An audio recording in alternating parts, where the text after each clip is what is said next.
বিসমিল্লাহির রহমানির রহিম। আসসালামু আলাইকুম। আমরা এসেছি মহেন্দ্রনগর ইউনিয়নের 4 নম্বর ওয়ার্ডে একজন মৎস্য চাষি ভাই, তেনার নাম হচ্ছেন আবদুল্লাহ ভাই। আবদুল্লাহ ভাই, আসসালামু আলাইকুম। ভাই কেমন আছেন আপনি?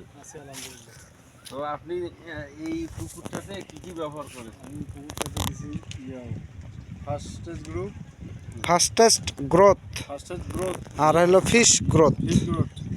আপনি হ্যাঁ। এই যে ফিশ গ্রোথ এবং ফাস্টেস্ট গ্রোথ যে ব্যবহার করেছেন, হ্যাঁ হ্যাঁ তাতে আপনার পুকুরের কি অবস্থা, পরিবর্তন কি দেখলেন? পুকুরের পানিগুলো এখন কালার ভালো হয়েছে, পুকুরের পানিটা কালো হয়েছে। হয়েছে। সম্মানিত কৃষক ভাই বন্ধুগণ, আপনারা দেখতে পাচ্ছেন আবদুল্লাহ ভাই নিজের মুখে স্বীকারোক্তি করলো যে আমাদের এই ফিশ গ্রোথ এবং ফাস্টেস্ট গ্রোথ ব্যবহার করে তিনি এই পুকুরের পানি সুন্দর কালার আসছে এবং নিচেও একটা স্তর জমা হয়ে আসতেছে।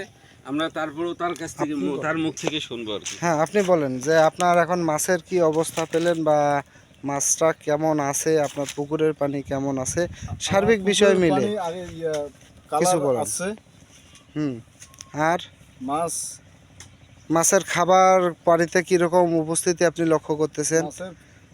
পানিতে খাবার তৈরি হচ্ছে, নিচের যে এটার হওয়ার কথা, ওটা লেয়ার, ওটার মানে সব মিলে আপনার কি মনে হচ্ছে পানিটা দেখে যে আমাদের এখন ভালো আছে? হ্যাঁ, আমাদের মিরাকেল ফিশ গ্রোথ এবং ফাস্টেস্ট গ্রোথ যে ব্যবহার করলেন, এই ব্যবহার করে আপনি কি পরিবর্তন দেখলেন? এখন পানির কালার পরিবর্তন হয়েছে, পরিবর্তন মাছের গোছ ভালো হবে।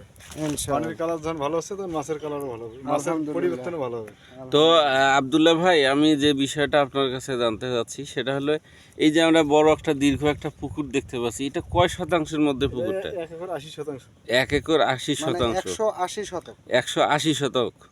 ও, এটা দীর্ঘ একটা পুকুর আমরা দেখতে পাচ্ছি। তিনি সফল একজন মৎস্য চাষি এবং তার সাথেই দেখেন তিনি পুকুর পাড়ে কলা এবং সবজির চাষ করছেন। এই হলো আমাদের আজকের একজন মৎস্য চাষিকে নিয়ে আমাদের একটি ভিডিও ডকুমেন্ট, এবং যা সত্য এবং তাই আমরা সকল কৃষককে আমরা বলতেছি যে সত্যর পথে এবং সৎ নিষ্ঠাভাবে কাজ করে আসছে লুমিনাস গ্রুপ।